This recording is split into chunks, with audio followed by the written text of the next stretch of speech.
Después de mi cesárea, envié un mensaje de texto: por favor, que alguien traiga una manta o me ayude a darle de comer. Nadie respondió. Al día siguiente, mi mamá publicó: de vacaciones con mi gente favorita. 6 semanas después, todavía recuperándome, me desperté con 81 llamadas perdidas y un mensaje de mi hermana: tienes que enviar $5.000 ahora. Le respondí. Todavía estaba entumecida de la cintura para abajo cuando me llevaron en silla de ruedas a la sala de recuperación. ¿Cesárea? Mi hijo lloraba en el Moisés a mi lado. Apenas podía girar la cabeza, y mucho menos levantarlo. Me temblaban las manos por la anestesia, y la enfermera dijo que alguien vendría pronto a ayudarme a darle de comer. No vinieron. Así que envié un mensaje al chat de grupo con mi mamá, mi hermana y mi papá. Solo una simple línea: por favor, que alguien traiga una manta o me ayude a darle de comer. Silencio. Vi cómo se iluminaban los pequeños indicadores de «leído» junto a sus nombres. Uno por uno, todos lo vieron. Nadie respondió. Ni siquiera un pulgar hacia arriba. Nada. 1 hora después, entró una enfermera, sorprendida de que nadie de mi familia hubiera aparecido. Intentó ser delicada mientras me ayudaba a que el bebé se enganchara al pecho. Yo lloraba, pero intentaba no hacer ruido.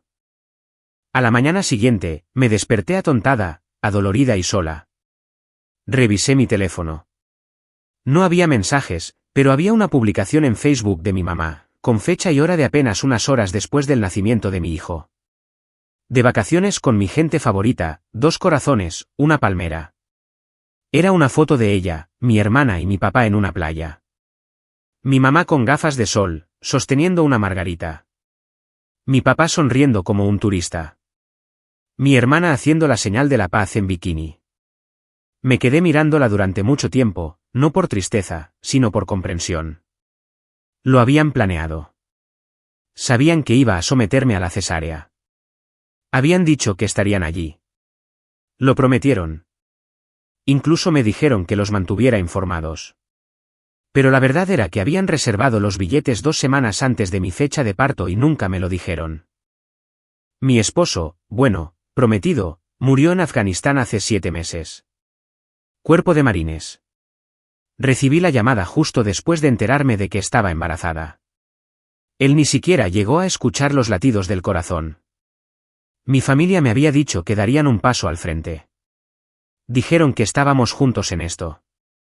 La única persona que vino fue la señora Granger de la casa de al lado.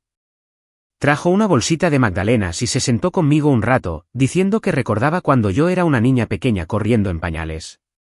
Esa visita significó más que cualquier cosa que mi familia hubiera hecho por mí. Pasaron 6 semanas. Me estaba curando lentamente, apenas durmiendo. El bebé tenía cólicos. Nadie ayudó. Regresaron de su viaje una semana después de que él naciera y ni siquiera vinieron de visita. Entonces, una mañana, me desperté con 81 llamadas perdidas. La mayoría eran de mi hermana. El último mensaje de texto que vi decía: tienes que enviar $5.000 ahora. Me quedé mirando la pantalla, me froté los ojos, me senté lentamente. La incisión todavía me dolía. Entonces respondí con un mensaje: ¿por qué haría yo eso? Ese fue el momento en que todo empezó a desmoronarse. El silencio después de mi mensaje no fue sorprendente.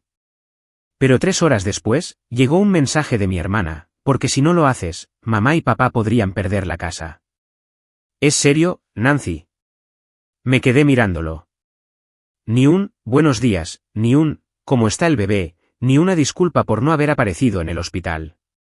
Solo una exigencia directa y una amenaza vaga. No respondí. Abrí mi portátil, puse a mi hijo a mi lado y empecé a investigar. Sabía lo suficiente por haber ayudado a mi prometido con su papeleo cuando estaba desplegado. Los registros de propiedad no son difíciles de encontrar.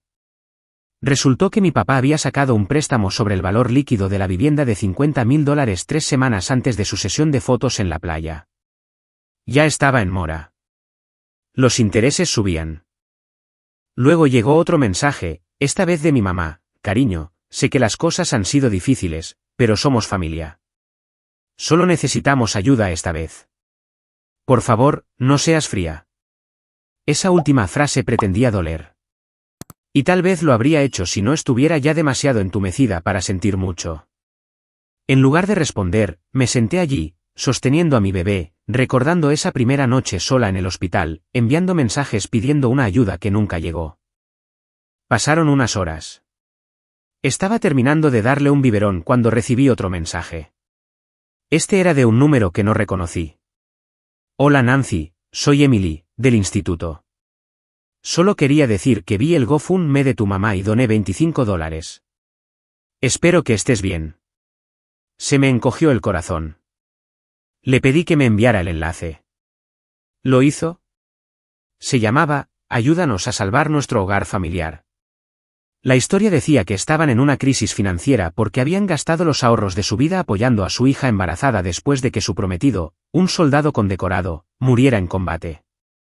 Había fotos mías embarazada, una en el baby shower, una en el funeral de mi prometido, una de mi ecografía, nada de eso con mi permiso. Había usado mi dolor y a mi hijo como accesorios en una estafa para dar lástima. Había recaudado más de $1.300 en solo unos días. Lo denuncié al instante. Luego llamé al banco que figuraba en los papeles del préstamo y pedí hablar con su departamento de fraudes. Les dije que tenía razones para creer que mi nombre podría haber sido utilizado sin permiso en algunos documentos. La mujer al teléfono dijo que lo investigarían de inmediato. Estaba temblando al final de esa llamada. Esto no se trataba solo de estar ausentes cuando los necesitaba. Esto era robo, explotación. No tenían vergüenza. Esa noche, la señora Granger volvió a pasar, llamó suavemente a la puerta y me entregó una pequeña cesta con galletas. Dudó un momento y luego dijo que mi papá se había presentado en su casa la noche anterior, borracho, despotricando sobre cómo yo les estaba negando el dinero y que se les debía algo después de todo lo que habían hecho por mí. No habían hecho nada. Le di las gracias, cerré todas las puertas con llave e instalé una cámara en el porche esa misma noche. Estaba harta de ser la callada, harta de mantener la paz, harta de fingir que simplemente estaban pasando por un mal momento. Pero lo que hizo que todo estallara, el momento en que me di cuenta de lo lejos que habían llegado, fue 2 días después, cuando salí con mi hijo a coger pañales del coche, y el coche no estaba. Apenas había dormido la noche anterior.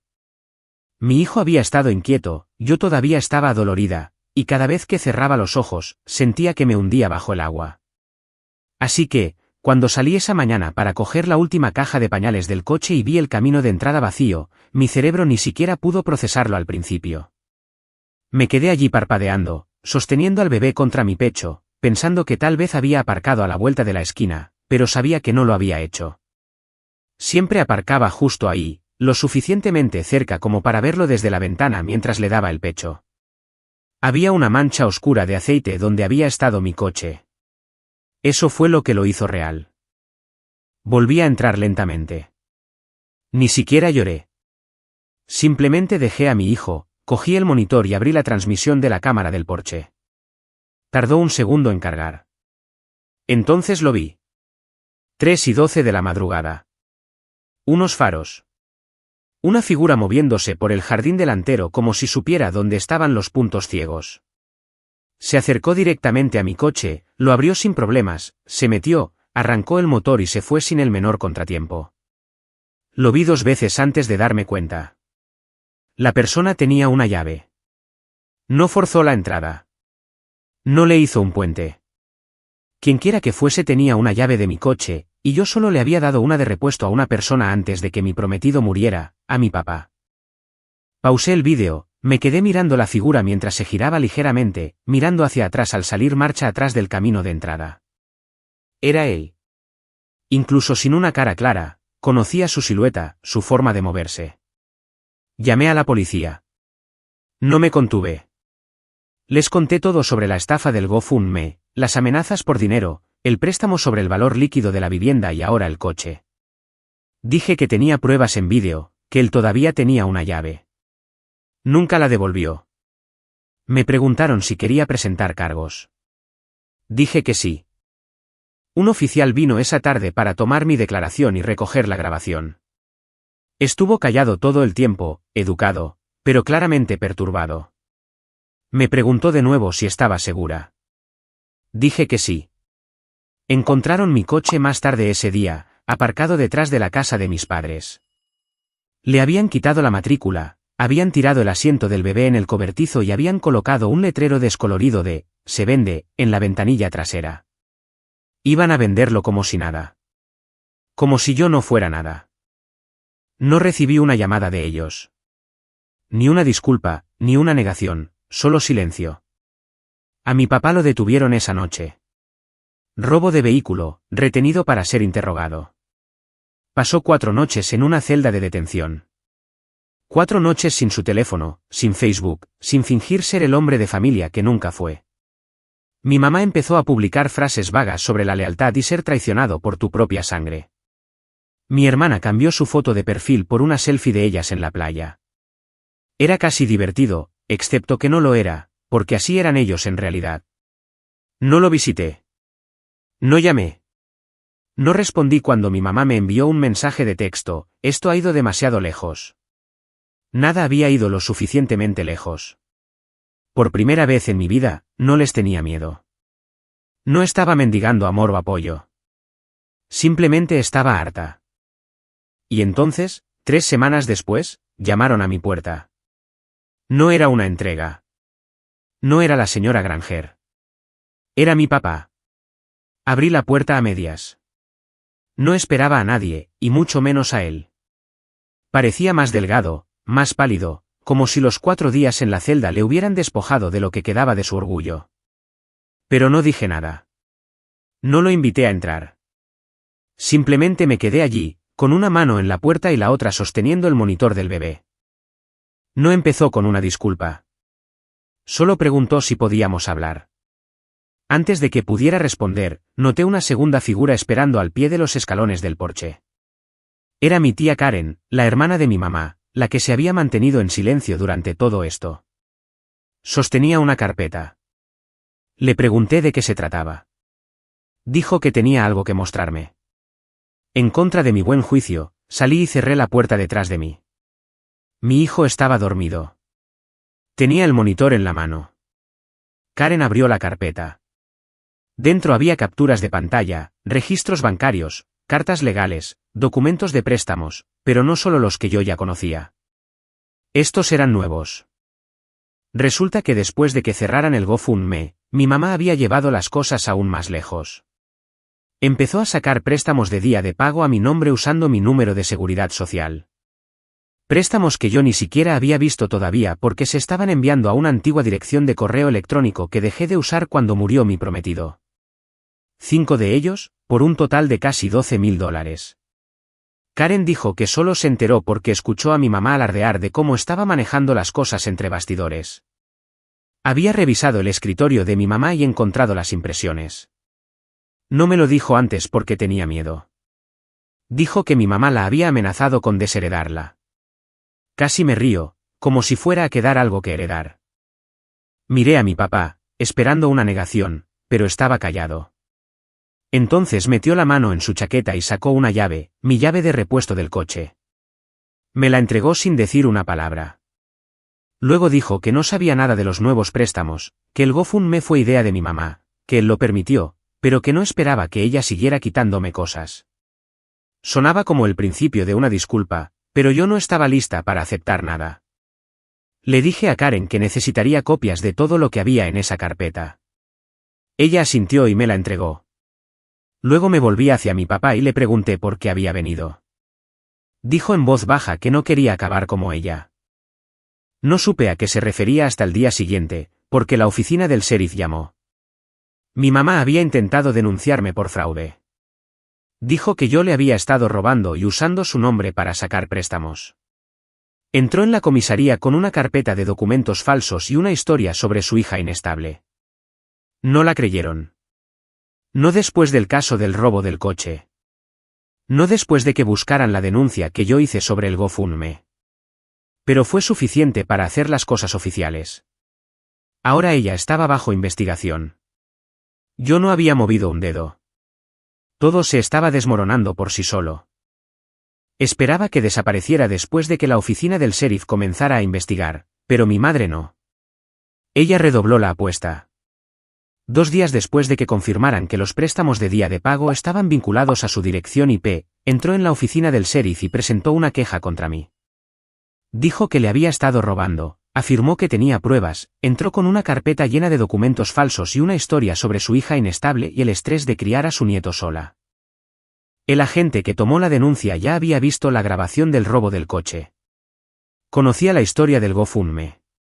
Sabía que yo había sido la que denunció el fraude en primer lugar, así que tuvo que seguir el protocolo. Me llamaron, me preguntaron si estaría dispuesta a presentar el resto de los documentos que mi tía Karen me había dado.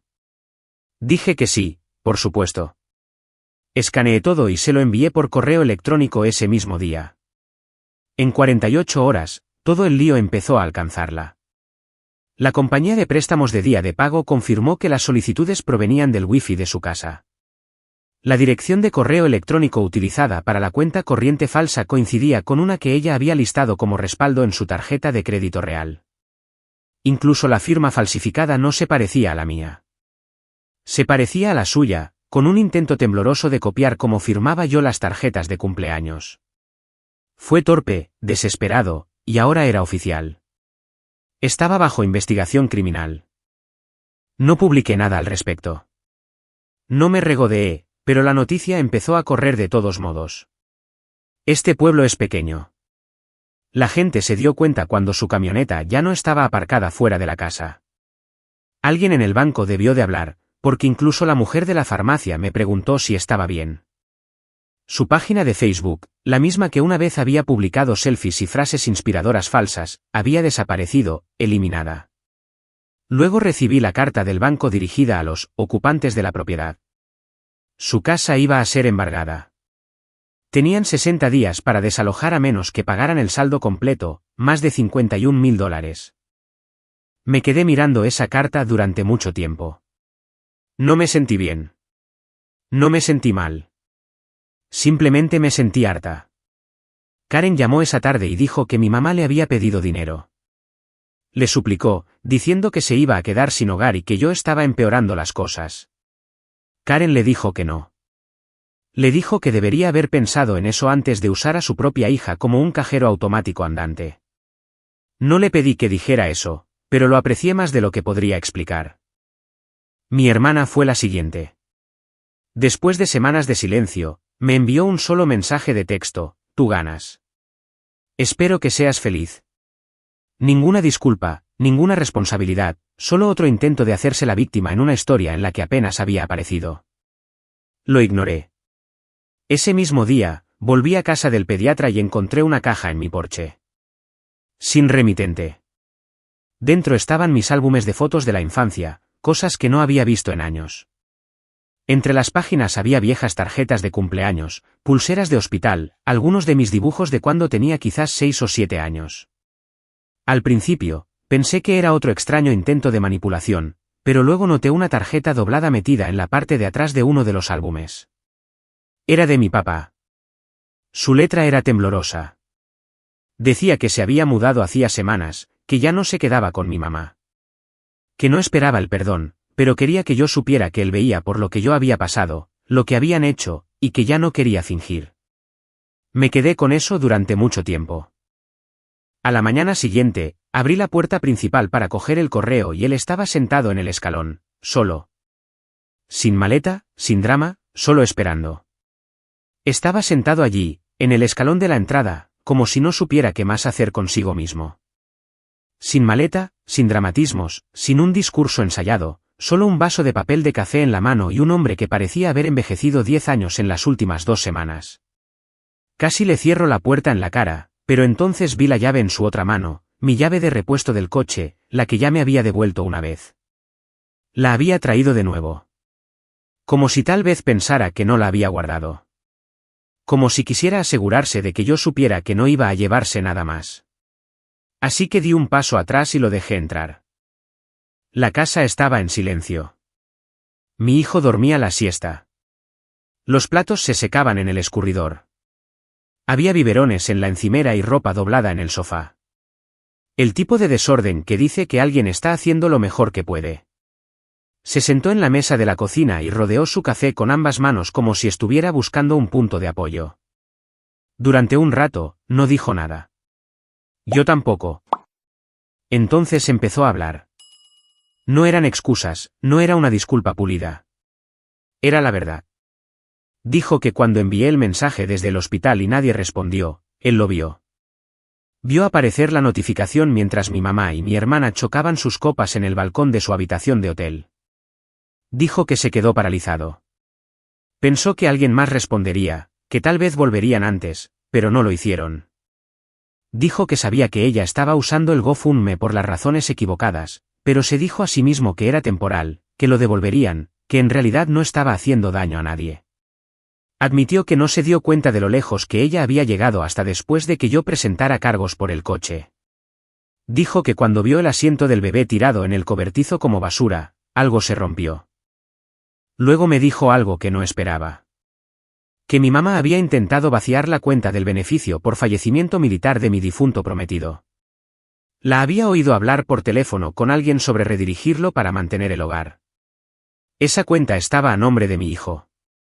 Dijo que ese fue el momento en que se fue. Sin discutir, sin maleta, simplemente se marchó y nunca volvió. Había estado quedándose con un viejo amigo de sus días de carpintería, durmiendo en una habitación de invitados, haciendo trabajos esporádicos solo para mantenerse ocupado. Dijo que no venía a pedir nada, solo a decir que finalmente sabía que yo tenía razón, que él había permitido que todo sucediera, y que lo sentía, no solo por los últimos meses, sino por todos los años que se mantuvo en silencio. No lo perdoné de inmediato. Todavía tenía ese muro levantado, todavía recordaba demasiado bien el silencio cuando más necesitaba a alguien, pero se quedó. Preguntó por mi hijo, a qué hora se despertaba ahora, si le gustaba la música, cuál era su manta favorita, preguntas que nadie más se había molestado en hacer. Hablamos durante casi 2 horas, principalmente sobre el bebé, un poco sobre mi prometido, un poco sobre las cosas que desearía haber hecho de manera diferente. No trató de pintarse a sí mismo como una figura trágica. Simplemente dijo la verdad, y eso fue lo que marcó la diferencia. Antes de irse, metió la mano en su abrigo y sacó un sobre. Dijo que había encontrado unos cientos de dólares en una vieja caja de herramientas y pensó que tal vez yo querría un cochecito nuevo o algo para la casa. No lo acepté, pero le dije que viniera la semana que viene porque, aunque fuera tarde, aunque hubiera permitido que todo sucediera, al menos ahora lo veía. Los otros seguían fingiendo, pero él fue el único que finalmente lo entendió. Y eso, de alguna manera, se sintió como el comienzo de la paz.